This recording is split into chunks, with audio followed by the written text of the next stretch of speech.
Hey everybody, this is Rydo and we're back to Riven, the sequel to MYST. I suppose I'll just call this Riven going forward. So we sort of solved the puzzle, but not so much, really. We still need to open the gate that is on the side here, and I imagine to open that gate actually takes more work than what we can do just at the beginning of the game. There was a way in the first game, if you had already played the game, to just kind of beat the game amazingly quickly. I don't think that's so true here. You kind of have to go through the visual experience and at least get a lay of the land.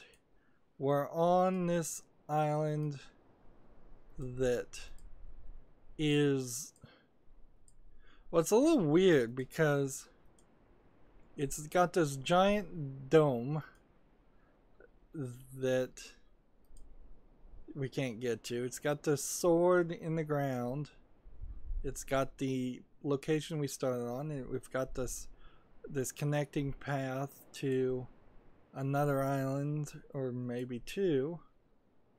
Like, this island gets the feeling that it's supposed to be off limits to only the most loyal of servants to Gin, and you kind of see that when you see these next couple of rooms. Gin has set himself up not as a benevolent educator, teacher, or nice guy, but instead he's put you in this room where, like, he can spy on people. This is an area we will see later that says when somebody has arrived on the conveyor belt, and this is a spyglass to show this temple that we're going to see in a second. And that switch just opened the door to the temple, the main door to the temple. And I imagine the temple is as far as most of the people who Gin have enslaved is supposed to get.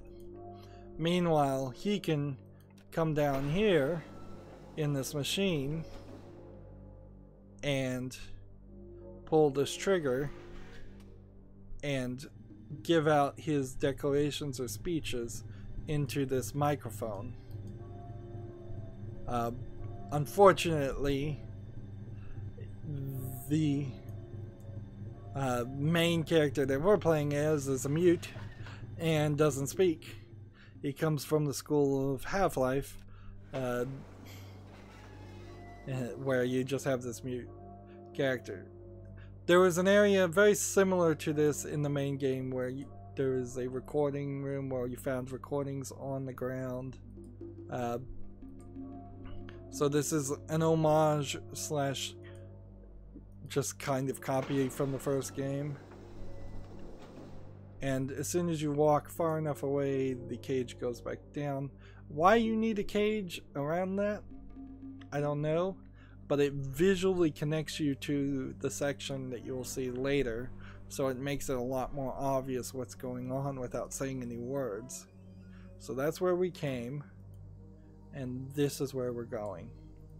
Down this cave, which is lit by lightning that you don't really get an opportunity to look at. And then you have this hidden door. And you come through this hidden secret door, and you come out in between a couple columns, and you're into the temple. And here you have the cage, and in this cage, that's where either a hologram head of Gin would appear, or just his pronouncements would come out of. Meanwhile, and it's kind of a callback in the game Abduction, Cyan's latest game, it comes back to these giant fish creatures who they're being given red rocks and fruit and food as kind of these beasts, monsters that work alongside their god. So again, definitely from what you're seeing, seems like a bad guy. But compared to the round room that we were in the previous recording, there's kind of nothing here. You would come in this room probably on your first playthrough and find the door is locked and you can't open it. And that's kind of it. Like, there's nothing here more than that. It's just this is where most of the people that Gin is enslaved would take their orders, and that's probably as far as they would ever be allowed to go. And again, you have this weird side turn where you can't actually move forward here, so you're looking at this screen for no real reason. I can walk back around here and just this would have been real work to animate all this. I imagine if Cyan had better producers or more experienced producers, you would have had some of these scenes eliminated. Although it may have just been a selling point too. They may have said we have over 100 scenes.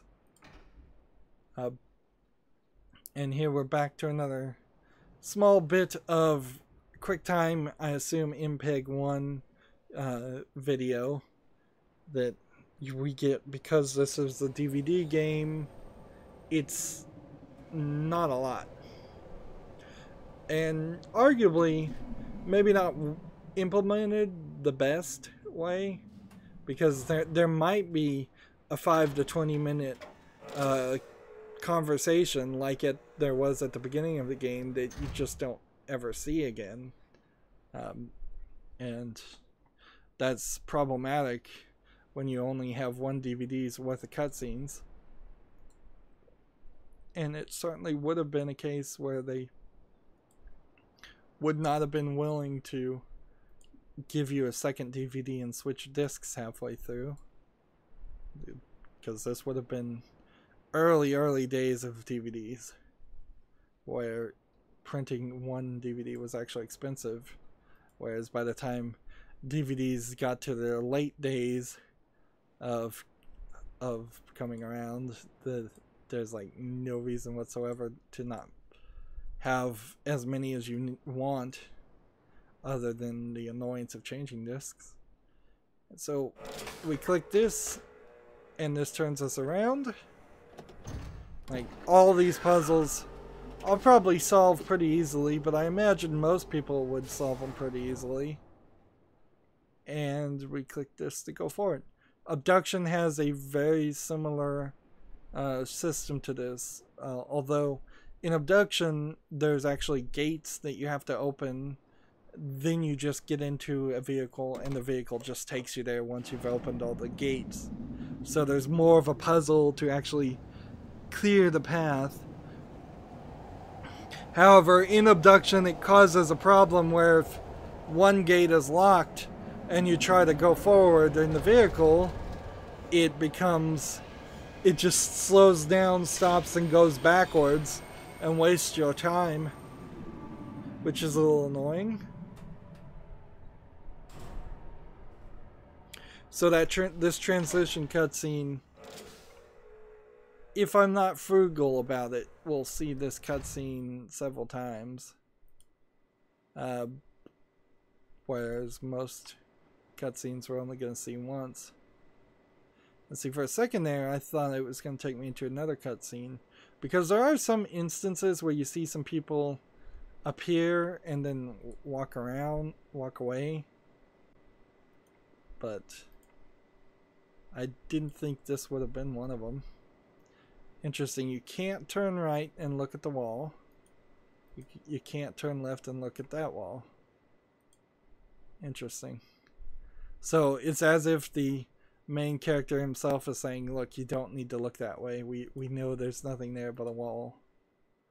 We've got some stairs this way. And we've got a ball this way. So here's the thing we need to cheat. And this is just a spoiler, incomplete in totalness. There's a bunch of these. When you spin them, they play a sound. And they show you a symbol. That symbol is KI. The sound is like a chirping parrot. Not only do you have to find all of these for a much later puzzle, kind of the final puzzle of the game, you have to understand the symbol is a number and find those in order. I'm probably going to cheat through that. It's not, I don't think, randomized, so I can just follow a walkthrough. If it is randomized, then that's going to be problematic. Some of this game I think is actually randomized, but I could be wrong. And let's see, we've got this button that I can click, and it doesn't seem like it did anything, but we might as well click it. And now we've got what seems like the cave that is in the way of a tree, it looks like, in the trunk of a tree. We have a high road, and we have a low road. And let's see, if I go down to the low road, here, we see a couple of animals and see, that's where I felt like the witness failed, is you could have had some animals. However, in this instance, the animals actually do matter.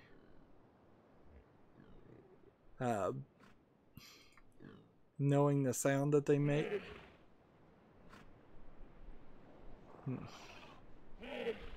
So you kind of know you're not on Earth unless you're in some ancient time on Earth.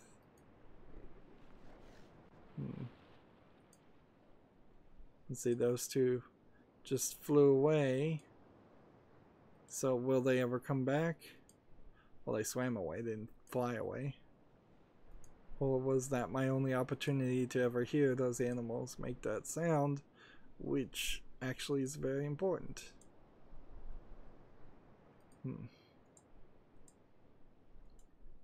Let's see. There's a lot of clicking in random places. A lot of attempts to travel in directions that you don't seem like you could be. And see, you just hit an ocean where if this was a game more like Real MYST where you could just walk around wherever you wanted, the question comes up, why can't you just swim in the ocean? And why is there a hole in the universe but also an ocean that's not getting drained into that hole very fast? So that's the down way. Let's up to the highway. And here we can hear some birds chirping.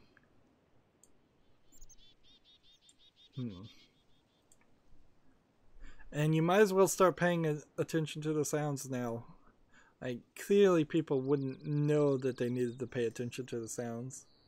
And some of the sounds don't matter, certainly, but a lot of them do.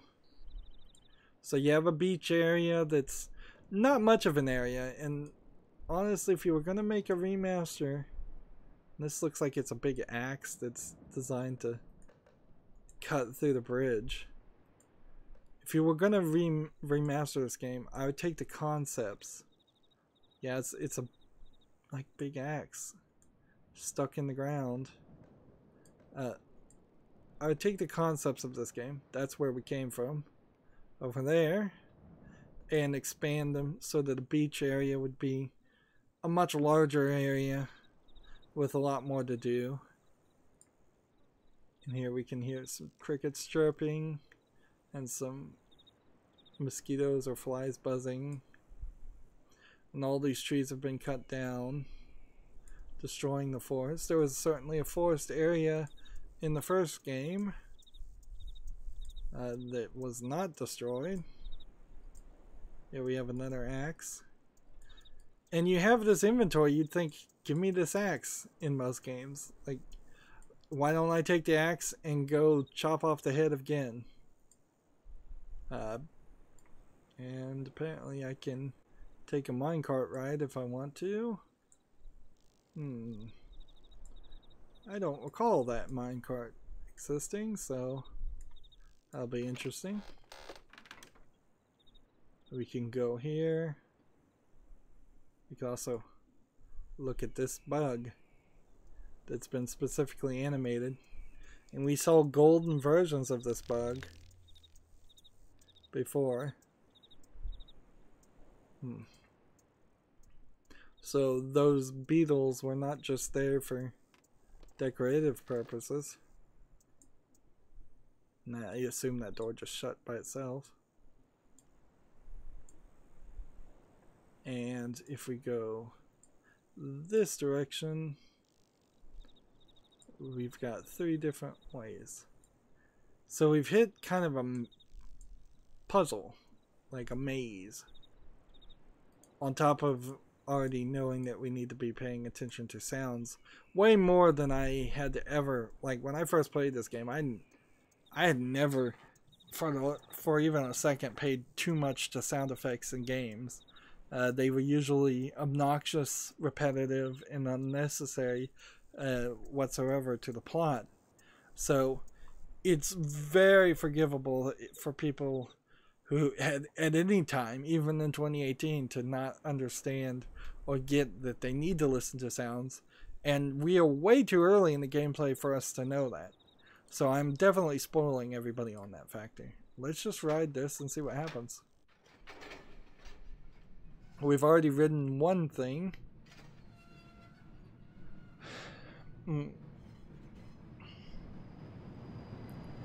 Transitional animations.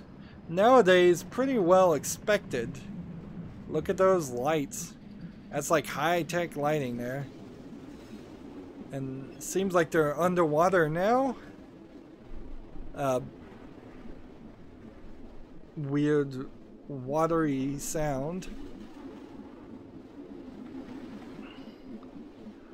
Like,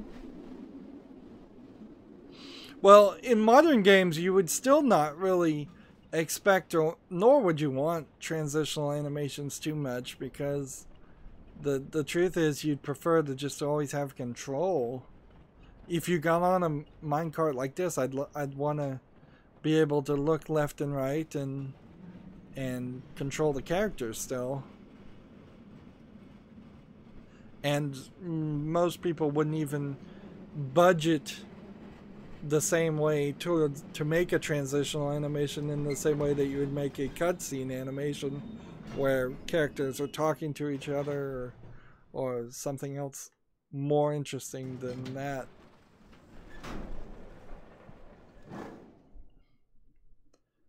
Alright, so I remember this place, I just didn't realize that's how you get there.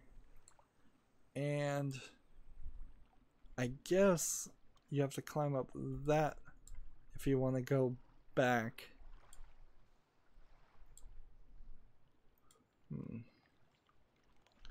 So if I pulled this, one assumes that the minecart normally would have something in it.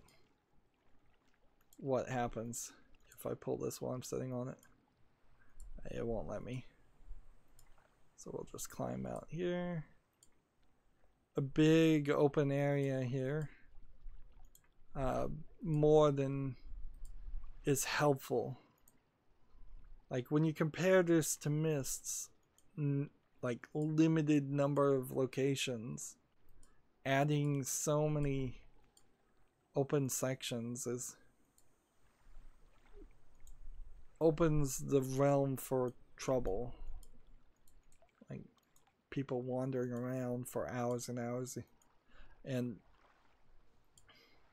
in all honesty, I'm sure people did.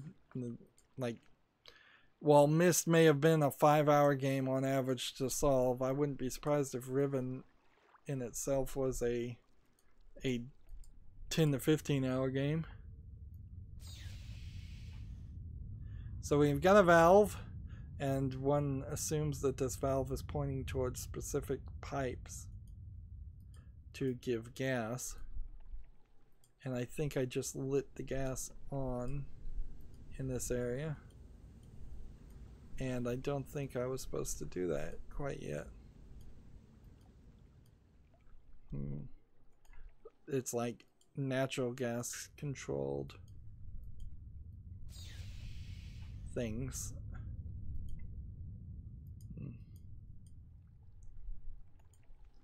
And so it becomes sawdust. They're grinding logs or stumps into sawdust. For what reason?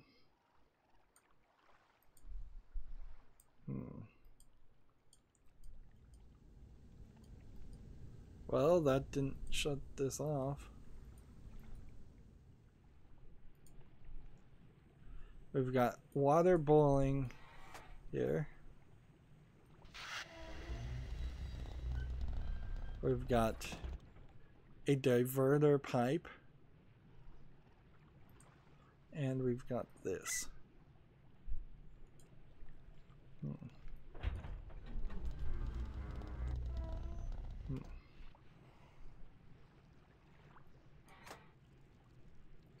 There's another valve over here. What did I just do? I think I shut down the water. So, can I now come into this area? Yes, I can. So the red colored filament, one might assume is alcohol as a thermometer, was blocking my ability to reach in this section. However, seems like if I want to get the ability to go that way, I am not willing to get my shoes wet as a character.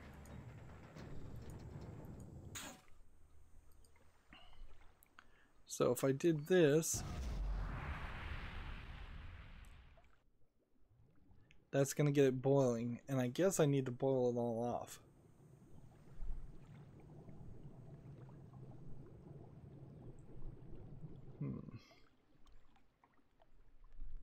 And there's no object highlight or anything.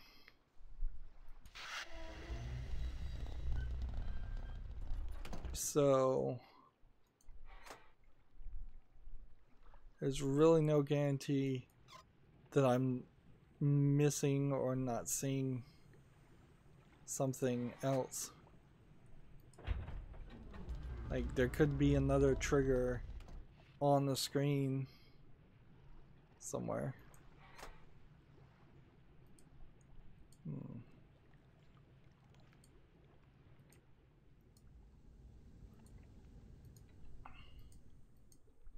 Now let's go back up here and see what happens if I pull the trigger now.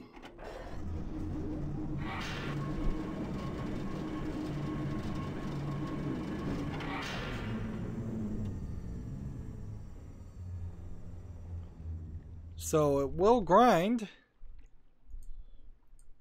but do I have anything that I need to grind? Probably not.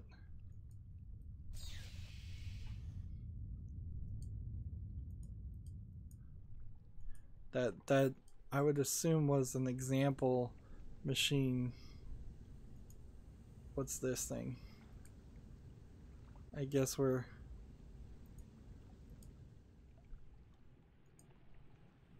Let's see what this does.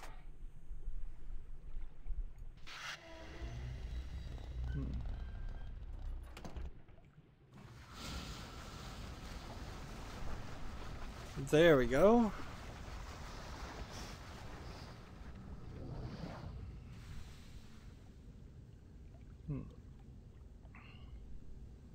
So I broke some kind of vacuum. This is now lit, telling me that the gas is not going that way. And I kind of assume that we're in a good position now.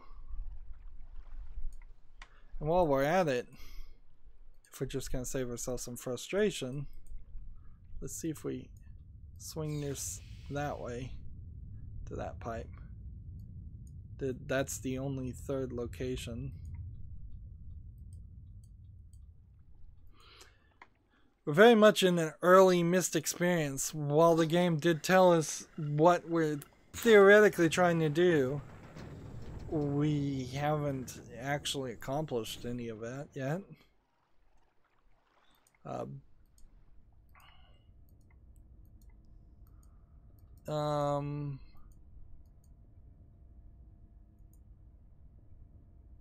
Let's see.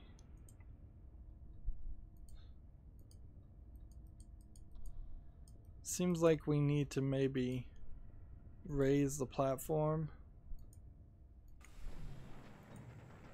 Let's see if maybe we can do that.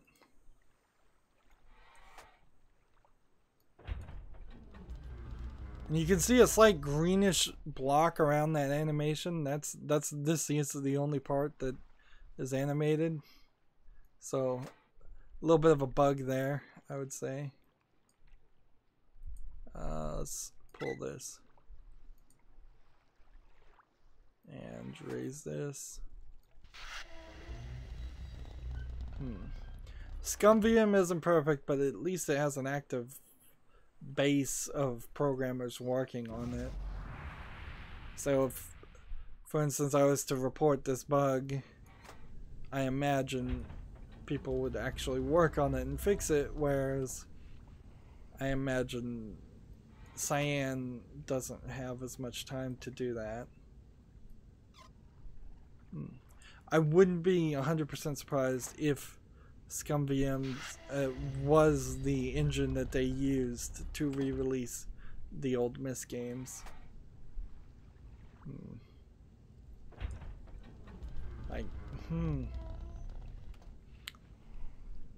Well, it seems like I've done every combination possible. I don't think I'm getting enough power.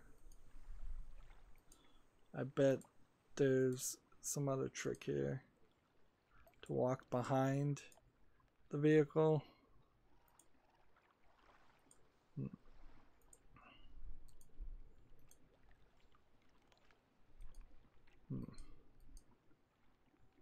Yep.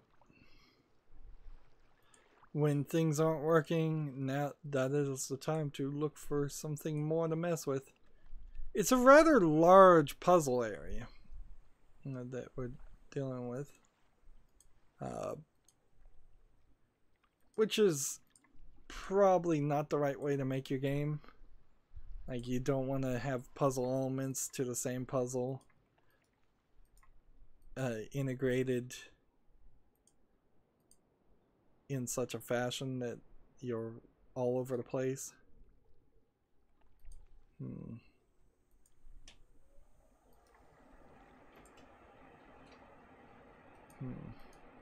We can't walk over there. That ladder is there. And you can't climb up this pipe.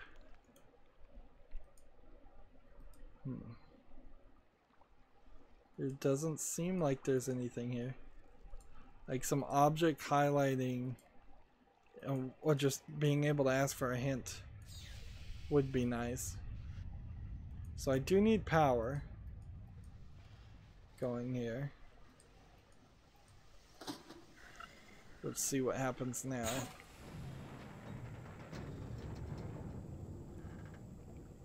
Alright.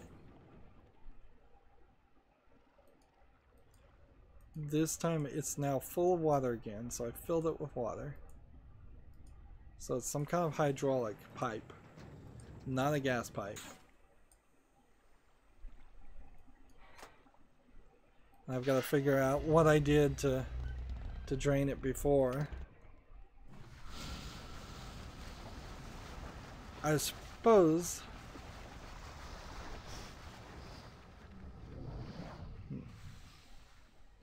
right, that drains that.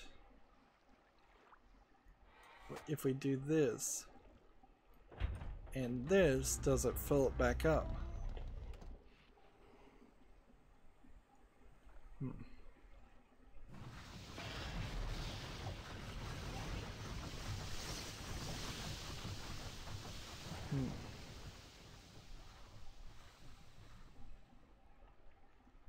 And we've drained it and we filled it with regular water.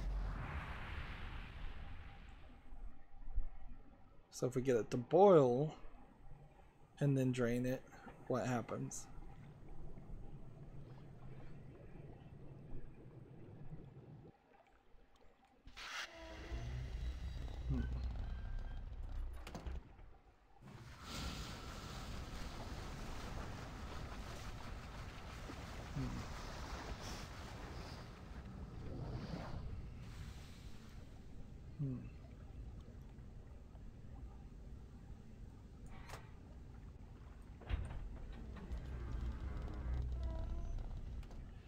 Seems like some combination here should work, but notice there's not been any implication or explanation of anything. Like, there's no manual we're coming across, no complicated puzzle, nothing that even for the second starts to explain like why we need to do this or what we're doing. Let's see.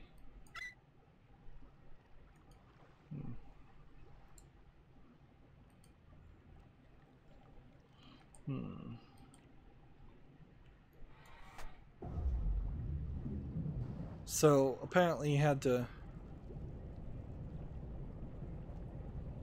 do that to raise the platform. Alright. So now I think I can just turn off the water and drain it. So this switch simply just wasn't connected.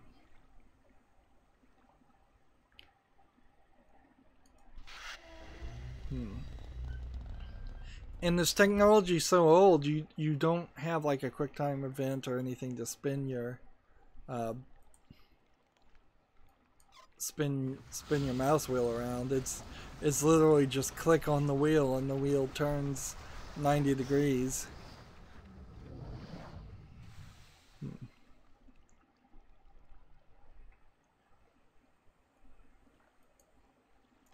A puzzle game like this in the modern day, should probably have some smaller, repetitive gameplay mechanic to it. Something that one would hope would be iterative. That's why so often we see things like lockpicking mechanisms and just mini games like that. I'm just in the dark. And I'm just gonna click forward until I'm out of the dark.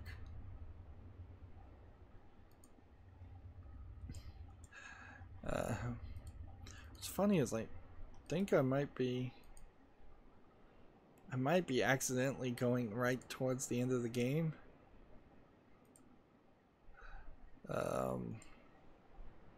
So we just jumped out of that pipe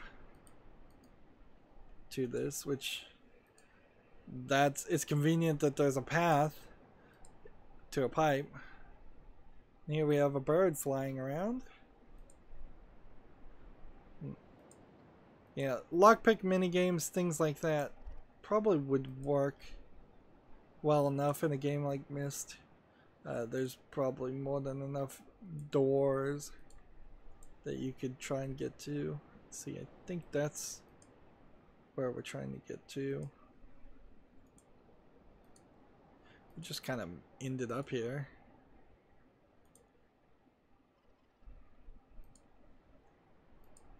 Sneaking our way around places. And open. At least you now have a way back. That's helpful. Door opening animations. Wow. This is like the game that, because MYST and Riven were some of the earliest major PC games, like these animations were groundbreaking and they're so proud of them, but by modern standards you're just looking at it and laughing. It's like, wow, you're so proud as a game because you did this simplistic thing that everybody would expect.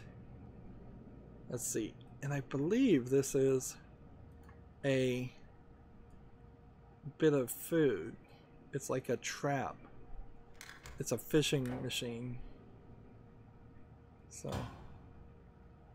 no, you don't do that. It's like a bear trap, but for fishing. There's bait on it, and then I think we have to go power it.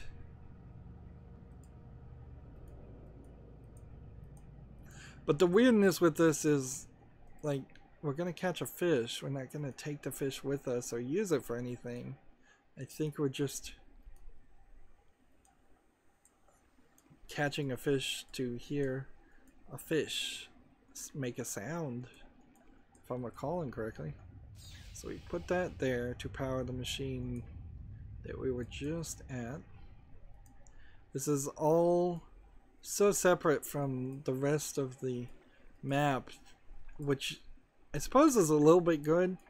Like, that way you know what you're doing here isn't controlling, like every lever here isn't doing something crazy to some other machine somewhere else.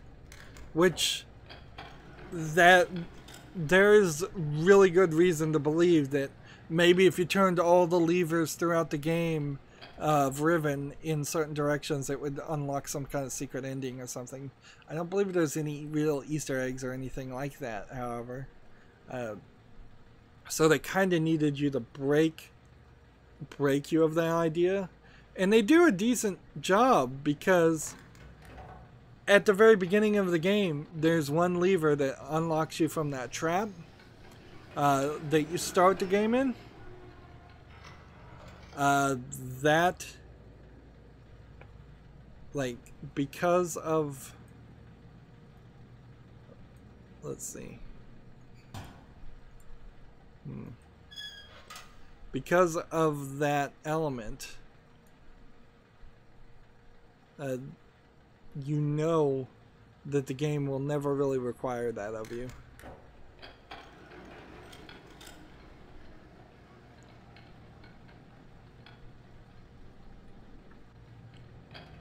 Well, this is a trap. It's a fish trap. Do you just wait? Do you have to go turn the machine off?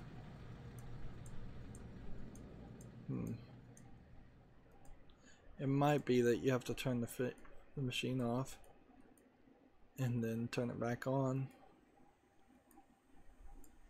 just so it's not making so much noise for the fishing. So we'll turn that off. I mean, if there really is a waiting to it, I would imagine it's not a real timing issue as much as it is a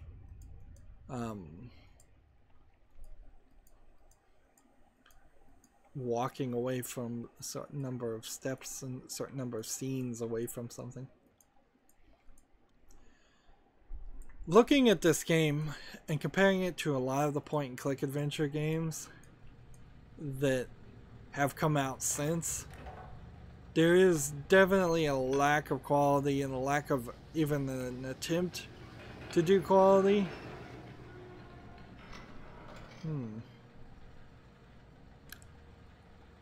Okay. Well, there's clearly something I don't remember about that. Or I failed to bait the trap correctly.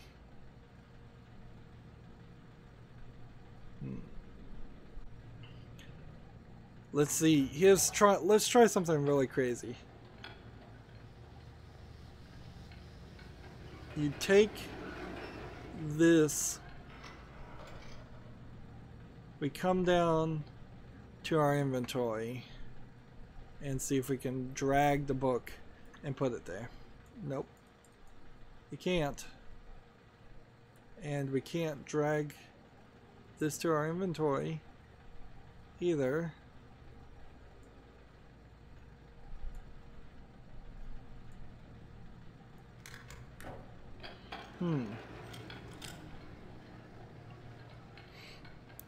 Very much in MYST-like mode, just wandering around. I would say this game suffers, however, a lot from... Well, maybe I could climb through there if I turn off the fan. It suffers a lot from not having the two brothers, like in MYST, telling you to find the blue pages. There's no blue pages, there's no red pages, nothing like that really in this game. But every time you did find one of those and return them to the book, you'd get this reinforcement telling you, like, you did right, that's what the game wants you to do, or at least that's what the character wants you to do. Interesting. So there's this fan that will apparently, maybe you can make the fan smell like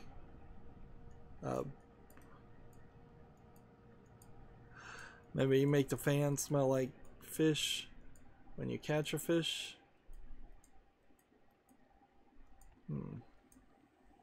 But whatever shuts off the fan isn't seemingly controlled by anything I can control over here.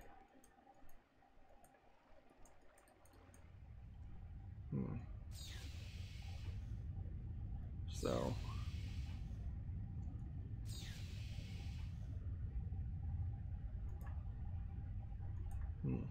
I wish these fingers would not point in directions that you really can't go.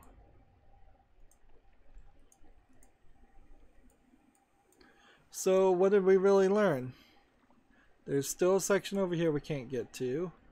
We did 80% of a puzzle, it seems like. And up we go. Back to where we were before.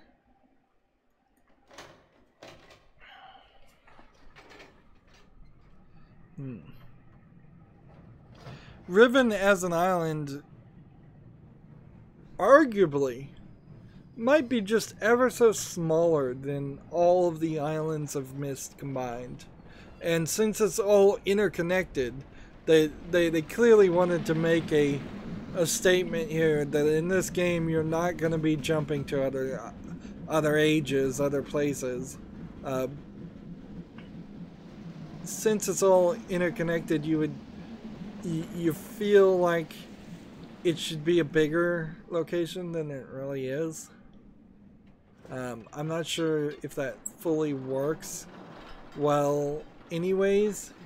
Like, I could easily see that you get trapped in Riven, but inside of Riven there are some linking books that take you to some different ages, but in those ages you can't go anywhere but back to Riven.